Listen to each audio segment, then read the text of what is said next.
And without further ado, we will transition into tonight's presentation.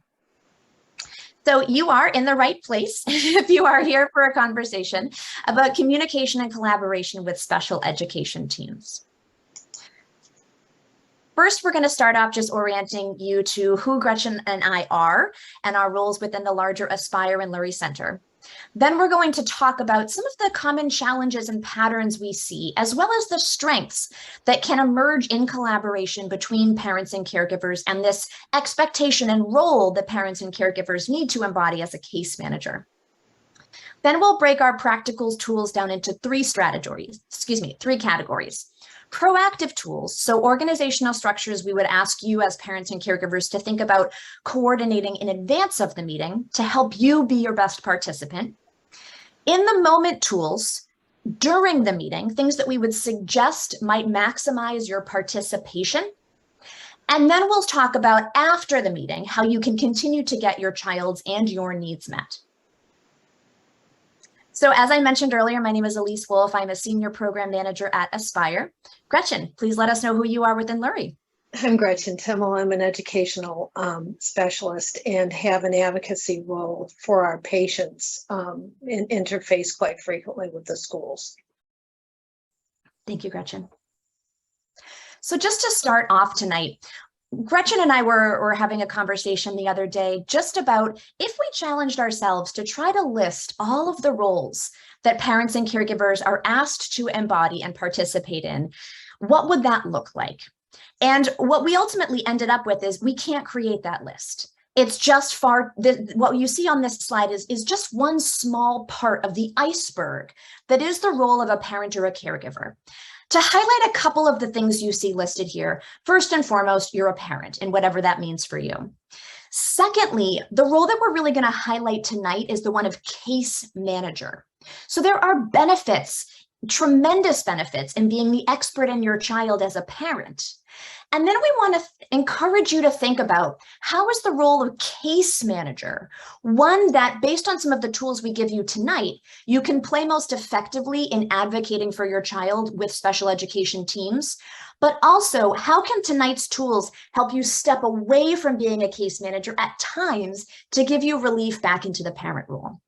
Some other roles you'll see listed here might be more familiar to you than others, but we hope that tonight we can really focus on how to give you some tools and strategies to balance that role of parent and case manager.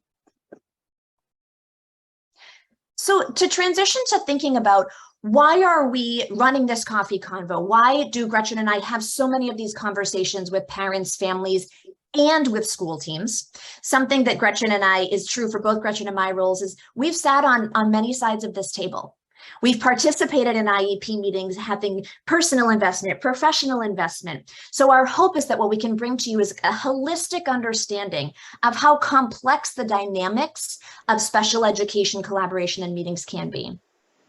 But what we want to highlight on this slide is anecdotally, Gretchen and I have certainly experienced that when there is positive and productive collaboration between parents and caregivers in the school team, everyone benefits. This slide highlights the fact that not only is that something that Gretchen and I just experience in our professional work, but that's actually backed up by the research. So research into the relationship between parent, caregiver, and specifically school teams is that when both parties perceive that their relationship is one of a positive quality, it does translate to improved student variables in your child. So to break that down, what I mean is that when parents and caregivers were asked how they felt about their communication and collaboration with the school team and vice versa, what emerged in those interviews and in that kind of exploration is that how these parties felt about the quality of the collaboration actually translated to a more significant impact and influence in student success in the areas of improved attendance, engagement in class, and the number of trusted relationships, more so than the quantity of communication that went back and forth. And we say that just to be really transparent about that we tend to go in to communication and collaboration, measuring the success by the volume and the frequency and the duration of those communication touch points. But what Gretchen and I have experienced anecdotally, as well as what's supported in the research, is it actually comes down to how both parties feel about the nature of their ability to collaborate openly, honestly, and supportively. So what we have translated this to, and really our talking points for tonight, are that individuals learn best when the significant adults in their lives, parents and teachers is who we're talking about tonight, work together to encourage and support them. The meaningful involvement of parents, caregivers, and support from the community are essential. I can't imagine there's anyone here, especially because you prioritize the time tonight, that would disagree with these things. But the challenge, what we're going to transition into just one moment, is there is some real complexities and challenges and stumbling blocks and barriers to getting people on the same page to then enjoy a positive quality relationship. So what you see here is a quote capturing an added layer of complexity, which is for the parents of children on the autism spectrum. Now, I want to step back and say, when Gretchen and I use the word child tonight, we are talking about individuals from early childhood, from birth through the age of 18 and perhaps beyond into adulthood. So our definition of child is an individual within your care. And the strategies that we're going to discuss tonight can and should be applied to individuals, even when we move beyond that traditional concept of child into 14, 15, 16, 17, and all the way to 22. So what this quote from the research from Tehi summarizes is that the stress that parents, specifically parents of children on the autism spectrum, experience is one of the most complex of all the parent relationships of children with developmental disabilities. So we say this just as a point to highlight and validate that your experience with special ed teams is probably one that could involve quite some unpacking. And we're hoping tonight that you can see some of our tools and strategies as a way to reset and recenter around what would you like to see happen to improve the relationships with your school teams. And with that, I am very pleased to turn it over to Gretchen to get us transitioned into thinking about what are the tools we're going to be using to address, as you see on this slide, some of the barriers to get us moving towards a more strengths-based positive relationship. Gretchen? Okay, so these are some of the barriers that Elise and I have encountered. I'll tell you that the first one, assumption of knowledge, experts know best, is a big one. And what I've said to teams is, to try to bring the conversation back to the fact that all the participants at the team, and I do believe this, are experts. They're experts in their own role. Okay, I am not going to take over the expertise of a special education teacher, nor would I expect them to take over my role. And as a parent, you're an expert as well. In fact, you are the best expert, in my opinion, on your child. You know the most about your child, and all experts know best, but when we combine the information, we really have a stronger picture of the child. And we want to avoid getting into, well, this person has, more credentials than this person, and this person has spent more time with the child than this person. We want to get into, we're all here as experts. You can have overlapping and confusing roles in a team meeting. First of all, we're going to encourage parents to step back, and Elise will talk about this as we move forward, into a more objective, and I have that in quotes, role. Well, it's hard to do that. Okay. As a parent, when you're listening to a team talk about your child's strengths and weaknesses, it is a confusing role, and it overlaps a lot of times with what you as a parent want to get across at the meeting and how you feel about what's being discussed. And then there could be conflicting or overlapping roles among the team members as well. Then there's the pressure of the time and the workload. At the beginning of the meeting, we're usually made aware of what the time frame is going to be. And it often seems like it's, the right time frame, and it hardly ever is, because when you get into the issues at hand, you can spend a lot of time on one part of the child and then realize, whoops, we did not discuss these other things. But I just want to say, not in terms of solutions, but there are ways to handle that, and we'll get to that. The negative feedback loop is powerful. And that is rehashing maybe what's happened at prior meetings, things that haven't gone well at prior meetings, or to kind of talk about what's not happening. I think that can get in the way. And again, we'll have solutions to that moving forward. And also, you know, really being able to not having the structured communication mechanisms. And by that, in my mind and in Lisa's mind, it's really the time frames for communication. That's the mode for communication. A lot of times, a lot of communication happens at a team meeting and it doesn't happen at other times.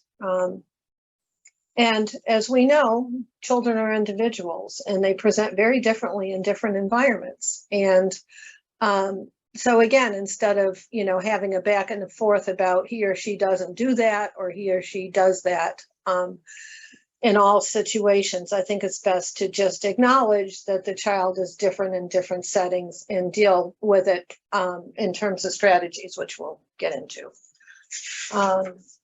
So then moving on, you know, we see this as a fabric of collaboration.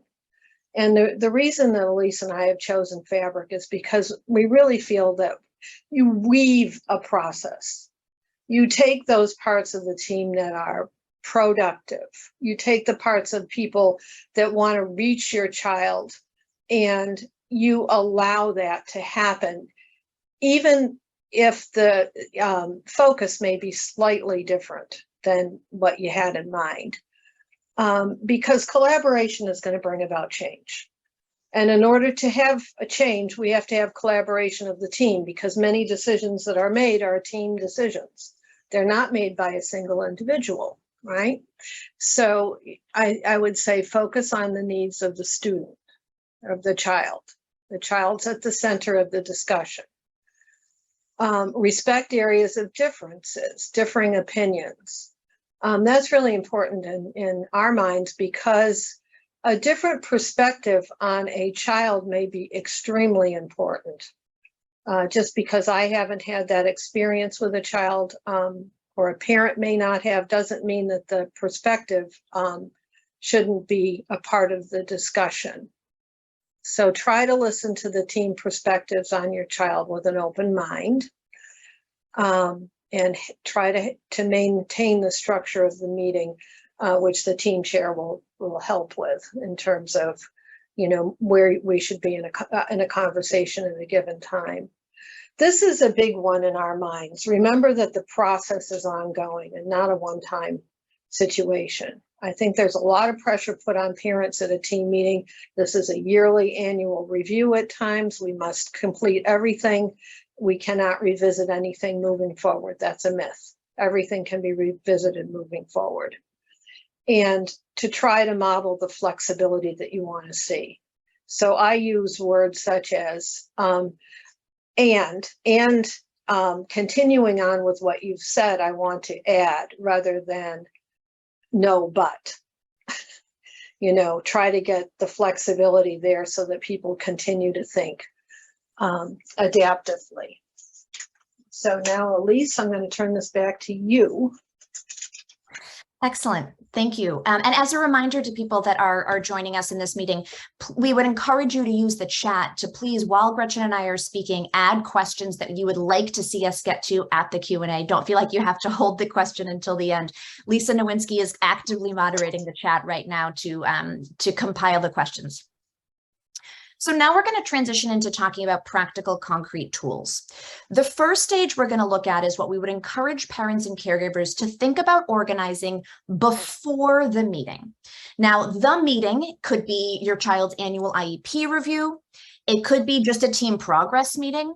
It could be a transition meeting. So while those recommendations that we're applying tonight, while some of them will be specific to that annual review moment, we would encourage you to think about in preparation for any team meeting with your child's special education team. So the first recommendation is to take some time to get your knowledge of your child's diagnostic trajectory out of your mind and onto paper. When were they first diagnosed? By whom? How? What concerns or conversations led up to that decision to have an evaluation and receive a diagnosis? Has that diagnosis changed and evolved? We would also encourage you to add to that your child's current knowledge of that diagnosis and any language that your child uses to describe themselves. This could be starting off with something as broad as, my child knows their strengths are and their challenges can be.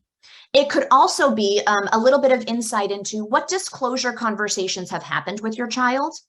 And it also can give the team a great heads up with where your child is in their overall disclosure process. So are they really identifying as autistic, or are they more identifying as ADHD, or are they using a label such as I'm neurodivergent? There are so many wonderful options these days for kids to be thinking about how they use that identity language. And it's a great heads up for the team to have that in writing. The second piece that we would encourage you to organize in writing is a care team organizer. So for example, this would state the role of the caregiver for your child, that person's name, their contact information, and if you wanted to, the frequency with which your child meets with that person, and or the goals that that care team provider is working on with your child. We don't want you to feel pressured to have to share medical or confidential information with the special ed team. We're not encouraging you to have to give the special education team the entire medical diagnostic overview. The facts of the diagnostic trajectory and the care team organizer together might be half a page. So what you're also going to hear Gretchen and I highlight tonight is succinct and shorter is better. One of the challenges of the existing IEP process is that reading an IEP is not, one, it's not a user-friendly document, but it's too long. So all of our recommendations tonight are about taking knowledge that you know and condensing it in a written format that you can then share with the team. And then lastly, something we would encourage you to prepare is a paragraph about who your child is as a person. Gretchen and I often hear parents leave IEP meetings or otherwise feeling a little uncomfortable about how much of the conversation was about deficits or challenges. And that goes back to Gretchen's point earlier about just the proportion of negative feedback that happens in these meetings. So if parents feel empowered to capture what they know about their child in their strengths, their interests, their extracurricular activities, personality traits, and preferences, and they share that with the school team, it can have a couple of impacts. One is that it could mean that you can have more of those conversations in the team meeting. Secondly, from a clinical best practices, we know that leaning into relationship building and a child's interests will help them be more engaged with their care team providers. And then lastly, it just helps parents feel heard. So really a summary of this slide is we want parents to feel heard. We want them to have an opportunity to capture all of that incredible knowledge that's held in their mind and get it into writing in a condensed format and then sharing this with the team. The strategy of when to share it with the team, I just want to touch on briefly. I think that in introducing a team to your child, you might want to give them a couple of days to review this information. Or it's something that you could prepare and send the morning before a meeting.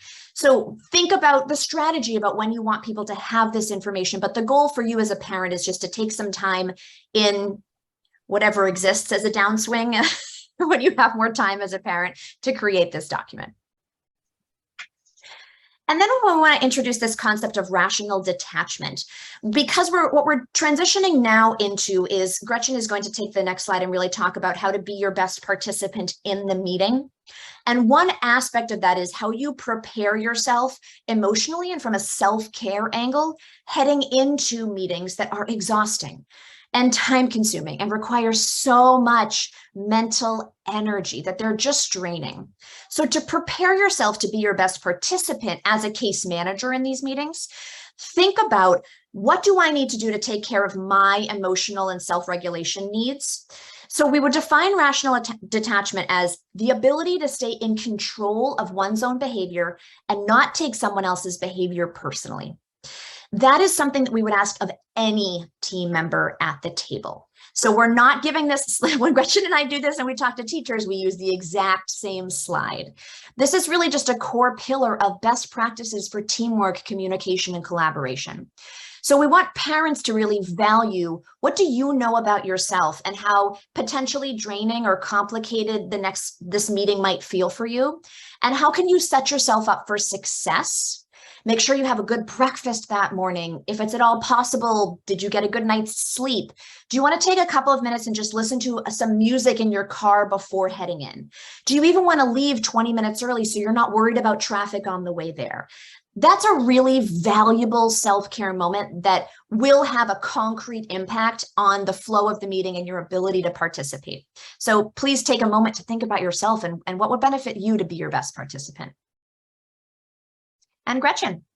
Well, I can see that someone in the chat has the same idea that that we brought to this slide. Bring a photo of your child. I always encourage that. And the other thing is that if, on Zoom, you can present it virtually, but at a team meeting, I often encourage the parent to put a fairly large picture of the child in the middle of the table, because it's very, very easy for everyone, including parents and consultants and teachers, to lose sight of what is the focus of this meeting. The focus is the child. It's always the child and their needs. So let the conversation begin and read the room. A lot of times, there's a lot of information that's contained in just looking at people's faces and trying to get a sense of the climate, and allow the meeting to begin with an introduction and to give a little bit of heads up as to what direction the team might be thinking they're moving in. And then keep in mind, this goes back to the fabric of the meeting. Support the structure of the meeting with your comments. In other words, it's collective. This is a collective team meeting. Everyone's input is valued, and to try to look at the child in a collective manner and to bring the comments back to the structure that's being created as the meeting unfolds, which is a collective structure that's a little bit different maybe than the structure that each individual participant has in their head before engaging in the meeting. So designate a time in the meeting to present your findings and impressions. Well, parents, you won't have to designate because you're going to go first in the team meeting. That's usually one of the first modes of investigation, is to have a parent statement.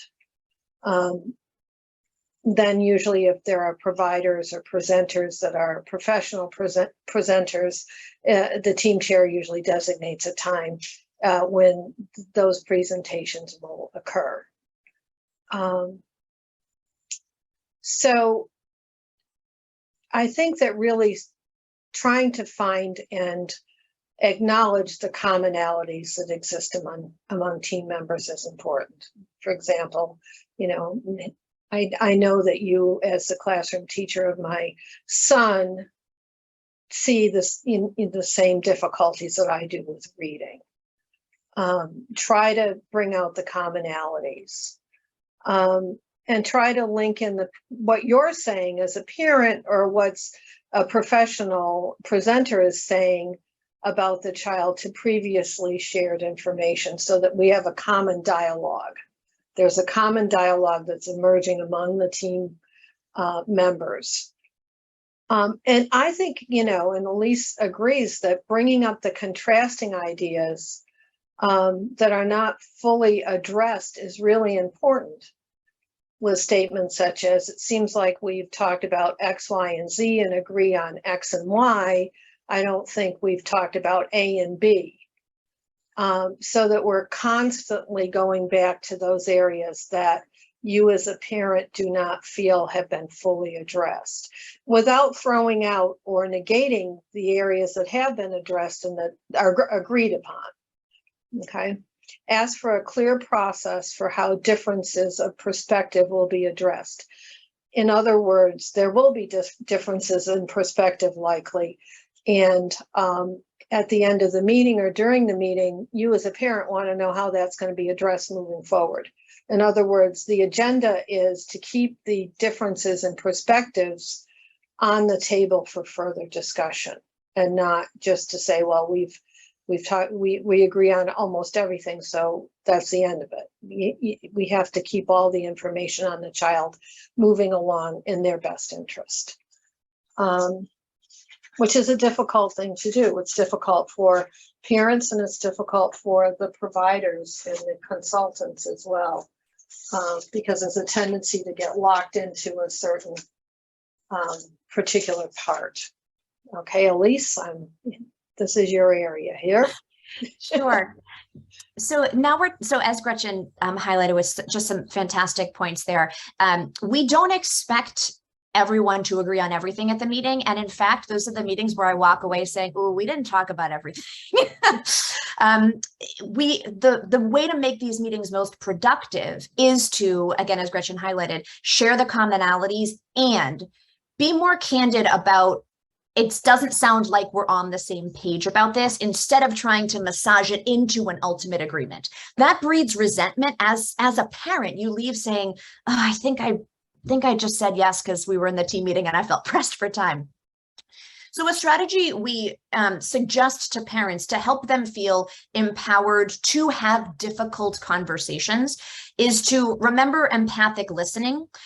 While it sounds counterintuitive to talk about listening as a way to best express yourself, it's the compliment that when team members feel like parents have heard their perspective, we are more likely to then transition into sharing where we don't agree with in a productive, neutral, non-personal way. So empathic listening is just a more kind of scientific jargony way of talking about really committing to having an open mind.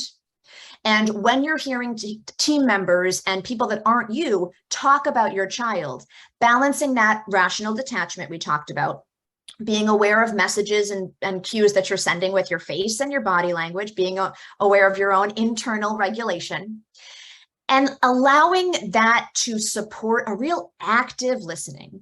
You're really open to hearing a team member's feedback, and you're working that around in your mind actively to make sure that you understand it. So some tools here are following a team member sharing their feedback. Take a second to restate to confirm understanding. I heard you say that my child is much more participatory in their science class than they are when they get to English language arts. And you think it's because they don't like English language arts. And even using the you isn't necessarily, that's a little directive. But take a second to restate what you heard to confirm understanding. This gives the other person the chance to say, oh, no, that's not what I meant. Let me say it again. And ask for clarification. So if you really didn't understand something a team member used, we as special ed people are famous for using acronyms that no one in the room has heard of before. So if we're throwing out all these labels, ask for clarification. Tips to stay regulated and to stay open-minded. Feelings are facts. So if you are feeling a certain way, don't cover that up. Let yourself say, oh, this conversation is making me feel a little defensive, because that will allow you to stay more, I won't say in control, but aware of how your emotions might be coming out. Keep the conversation productive and stay on topic. So a couple of things to think about following the meeting. And I'm going to start here, and then this is where Gretchen and I really enjoy most of the collaboration that we do with families and schools. So we'll tag team this a little bit. But following a team meeting, just to highlight what Gretchen said earlier, following a team meeting, or the team meeting is not where the conversation ends. So following a team meeting, there are a couple of action items we would suggest everyone do. And then we're going to transition into thinking about more abstractly, what do you do following a team meeting if you don't feel like your needs were met? So following a team meeting, please request team meeting notes. This is much easier now because legislation in recent years has required teams to take notes.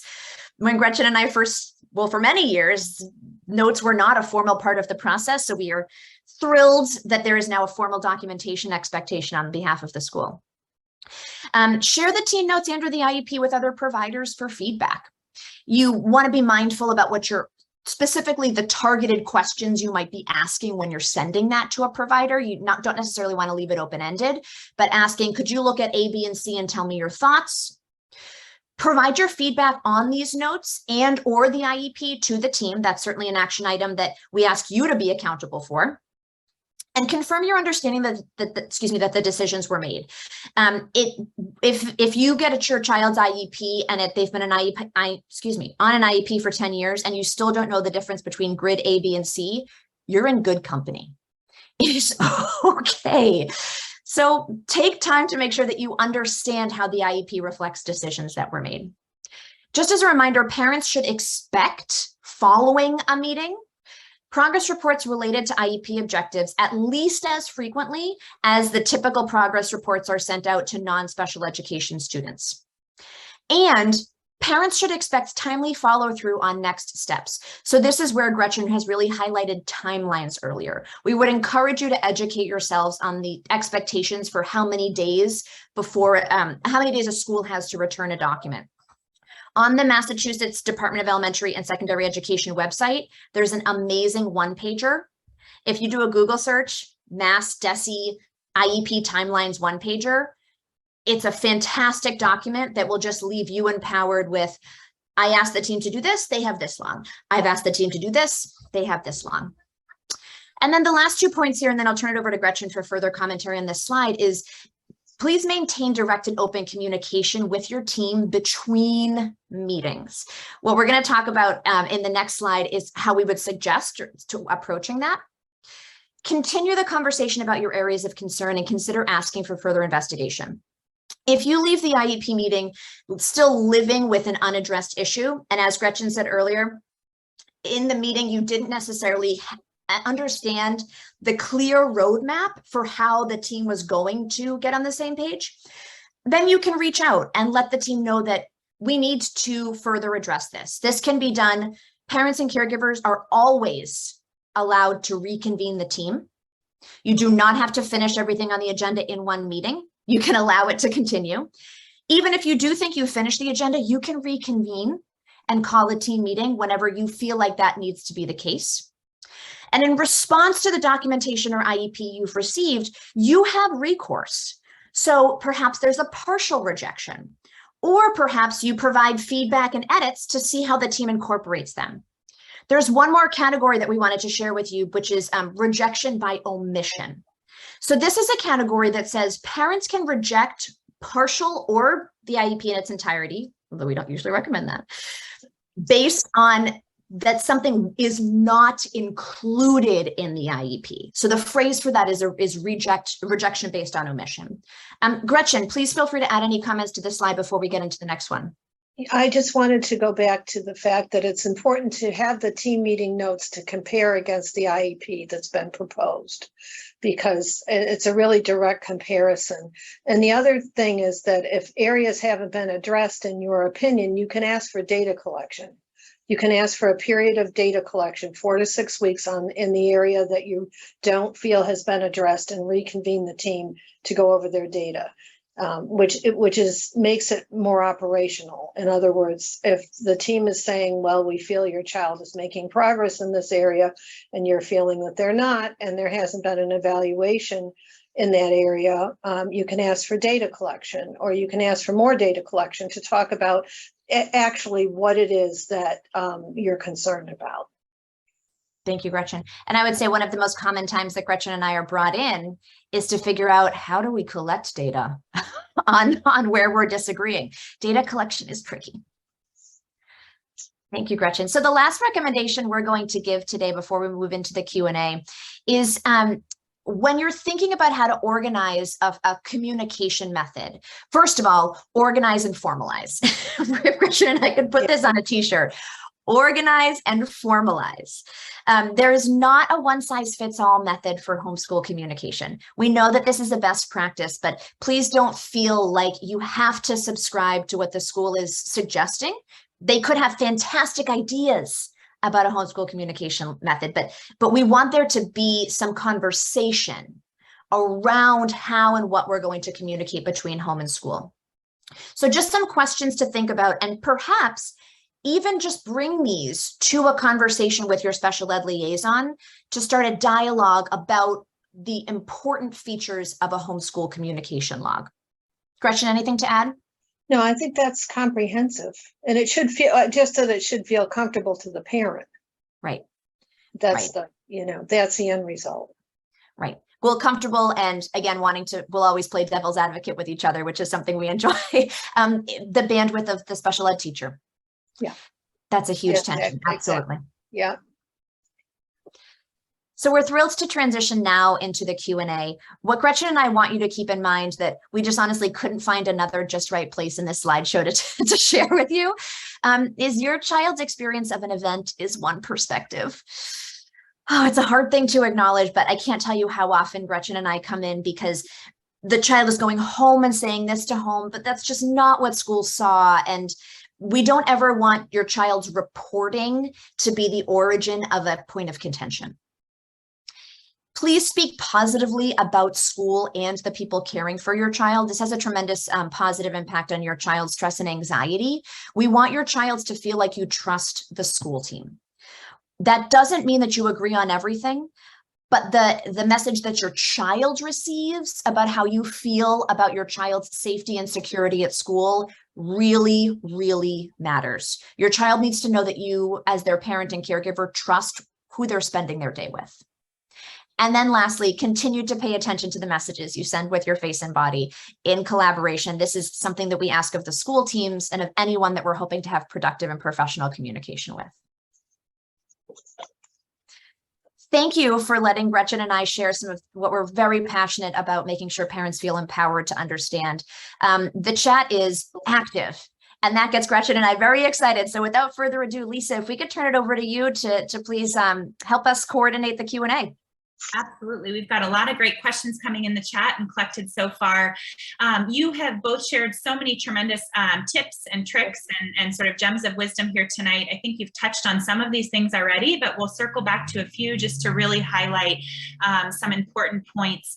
One of the most recent questions that we got actually is something that I don't think we touched on, and I wonder if you might be able to speak to the best way to address missing expertise on an IEP team. So if you feel that your team does not include somebody that's a critical player. For example, your team doesn't have a speech language pathologist or maybe only has an SLPA when your child is non-speaking or minimally verbal. What's the best way to address that missing expertise that you recognize on your team? I would probably suggest Gretchen go first. So I just want to make sure I understand. In other words, it's not just at the team meeting.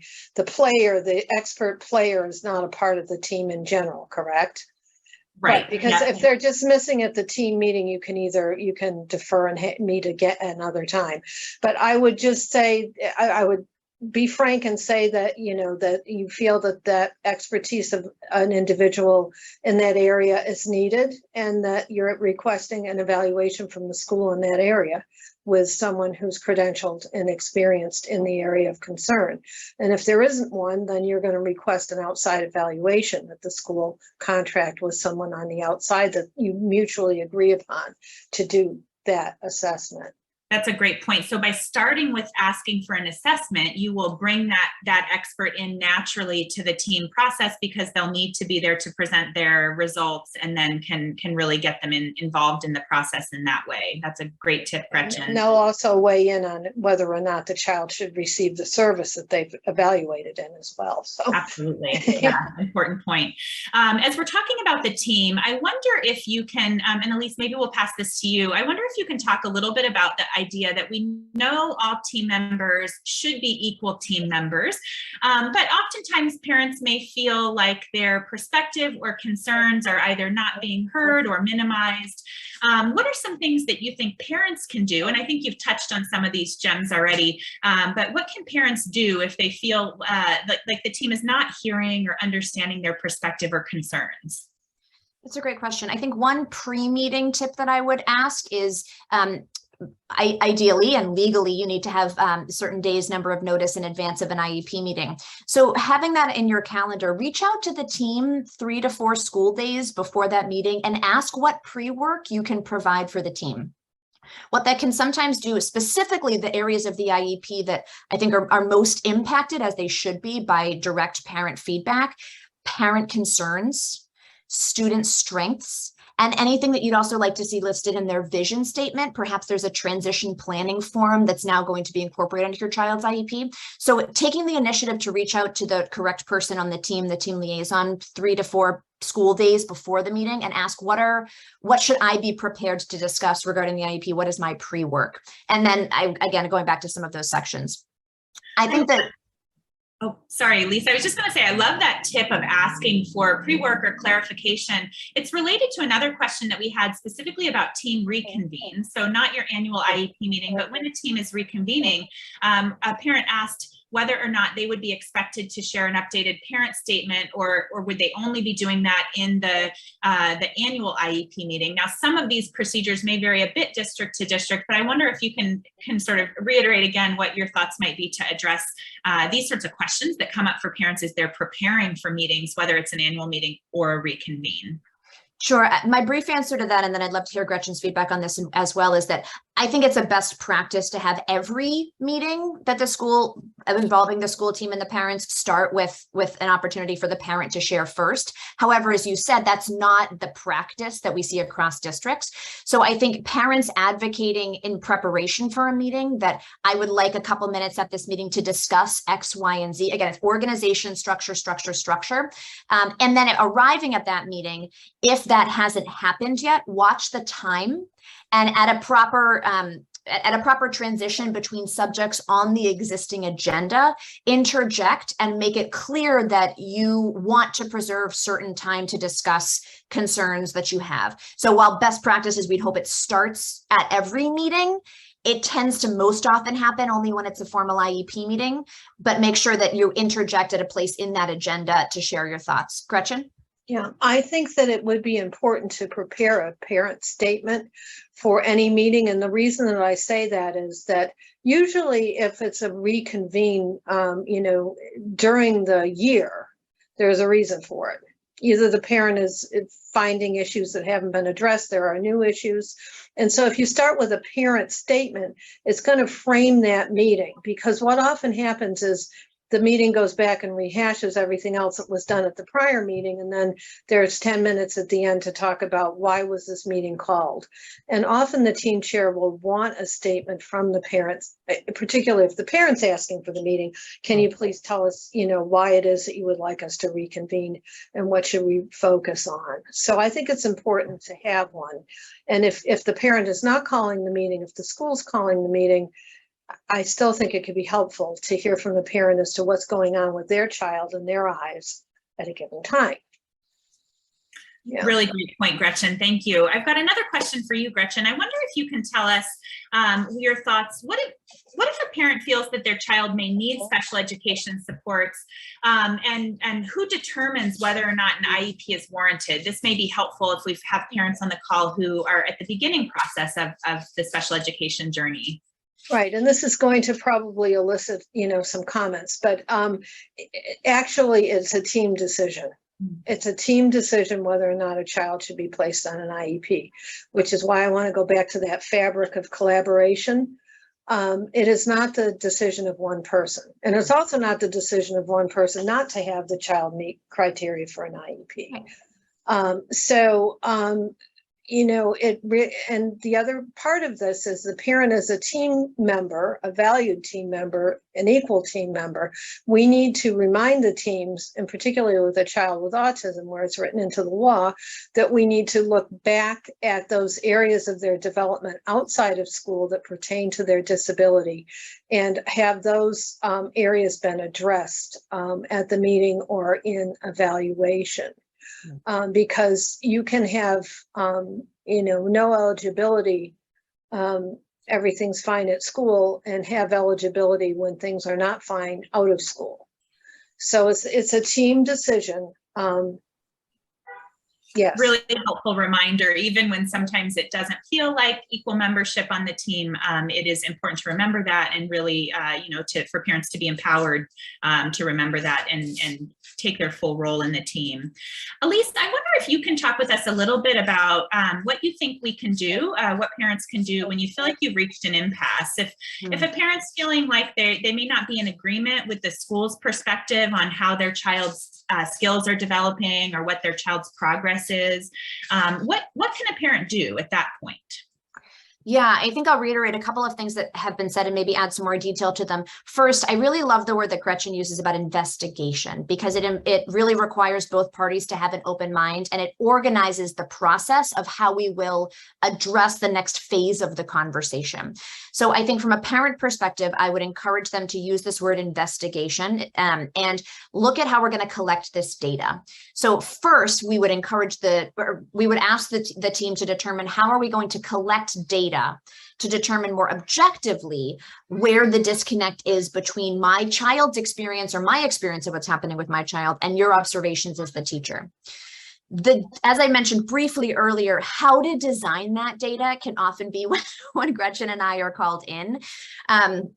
Because designing data that captures something, designing data is just a bit of a kind of art and science piece. So sometimes the data that we're looking to get on the same page about is something as challenging as my kid hates school. How do you design data to get parties having productive conversations when that's an incredibly emotionally charged time? So if the parent is not happy with the data collection that the school is proposing, the parent can also request that the school bring in an outside consultant specializes in their child's profile or area of need or diagnostic category. So that's often the role that Gretchen and I are called in to play. Elise, that's really helpful. One question about involving children in the process of an IEP, children or adolescents. I wonder if each of you guys might speak a bit to this. How would you suggest involving your child in the IEP process? And can you give some examples of how you've seen it work well? Gretchen, do you want to start, or do you want me to jump in? I think that everything is qualitative and it depends upon the child. I've had some really powerful team meetings with students or children that are 13 and older, presenting how they feel about school, what their goals are in life, really feeling invested in the IEP process. Often they prepare ahead of time with one of the teachers. I think it's really important. I think that anyone 14 and older is asked to participate by the school. I also think that you can bring younger children into the process, but I think it has to be, carefully sculpted. In other words, and I personally don't feel comfortable with a young child sitting and listening to a discussion about their profile. Actually, any child, and unless it's in language that, an older child can understand, such as, math is a strong subject for you and we're helping you with English. That's neutral, that's constructive. But having a team talk about, some powerful issues the child's having with the child, I don't think is productive. But at least I'm wanting to hear. I couldn't agree more. So as Gretchen mentioned, just to not clarify, but add to one point, in Massachusetts, the law says that the academic year in which your child turns 14 is the year that there needs to be a documentation that the child has been invited to participate. So just as a parent, keep that 14 year in your mind. We don't ever want parents to be caught off guard, and yet they often are because this comes quickly. And that's different than the federal standard, which I believe is 16, at least 18, at least 16, if not 18. So I think in terms of child preparation, I agree that the sooner rather than later for the understanding of the role that the IEP plays in crafting their child's educational experience, because many schools do a very good job about blending and fading supports in a way that doesn't actually give the child clear, transparent knowledge that this is a service you get. This is something that doesn't happen with other kids, as Gretchen said, in a very neutral way. So earlier on, figuring out, if I want my child to participate, what's the just right participation? I have many kids in second or third grade that will go in, they'll introduce themselves, and all that happens in their participation is each team member says who they are and the role they play on this team. The child says one thing they love about school, and they're back to recess. And then we let that evolve each year. I think organizing and preparing the child is the step that I think can sometimes get overlooked. There are fantastic graphic organizers. A resource I would suggest people checking out is imdetermined.org. There are some parent organizers on that website that help parents structure how to prepare your child to participate in an IEP meeting as well. Thank you, Lisa. Fantastic. I didn't hit unmute quite fast enough, but really, really great tips. And I appreciate both of your perspectives on that. It's interesting, Elise, to hear you talk about the success that you've seen, including students even younger than 14, when many of us are sort of waiting until that 14 mark to engage a student in the IEP process. I love the idea of building insight and self-awareness for your child, and involving them in the IEP process is one way that parents can support that, that development. We have just a few minutes left tonight, and in the absence of other chat questions, I have one last question for you, for both of you actually. So you've shared a lot of really wonderful information. Both of you hold so much expertise and experience in this area, and I wonder if you can talk with us a little bit about how parents might know that it's time to engage with somebody like you, or to bring somebody like you onto their team. Now, obviously, you two are two limited resources, but there are lots of other educational consultants and advocates locally. When should parents be thinking about engaging with somebody in a role like yours? I start off, first I'll explain my pause and my hesitation, because one thing that I is just an important piece to understand about how my role functions with schools is that parents are welcome to reach out to Aspire and say, I'm running into this challenge with my child's school team. And then to bring in an outside consultant, specifically in my role as an outside consultant, the school does need to endorse that they are open to the consultancy, open to the feedback, and open to change. So what happens on the Aspire side of things is that we'll either hear from the parent directly and say, oh, things are getting sticky with school. How do you approach the school? And I'll hear a little bit what's going on and give the parent some steps, reach out to this person, ask if they're open to having a consultant, or, and this is what I prefer, is the parent expresses their concern to the school district and they provide our name to the school district as the consultant, the outside expert that they would like to bring into the team. So that's my role takes a little bit more collaboration to figure out what's the right time to bring me in, and both parties need to be open to the feedback. Gretchen? I'm, a little bit different. My role is a little bit different because I'm really working more with individual families. And my role is I see it as to really, represent the child based on all that we know about the child. Often I'm not probably invited at all by the school to sit down at the meeting, and and that's the first piece of the agenda that I try to bring us all together as a group. So I think that in answer to the question about when should a parent start thinking about having an outside person come in, I encourage parents to have your own voice at first if you can. I think that teams need to listen to parents just as attentively as they listen to a consultant. When a parent is really unfamiliar with the process of an IEP or an IEP meeting, and they're feeling that they don't understand what's happened, or they're feeling that parts of what they want to convey to the team aren't being heard, then I think it's a good idea to bring in a consultant or a provider in the area of that they're trying to further investigate or discuss.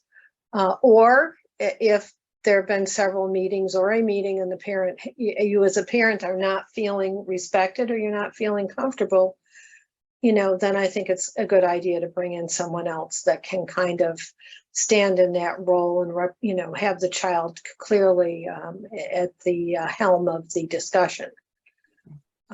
Yeah. Really helpful information. We're right up at the end of our hour here. We did get a couple of other questions. Brittany, I sent you a direct message to your first question that came through to me directly.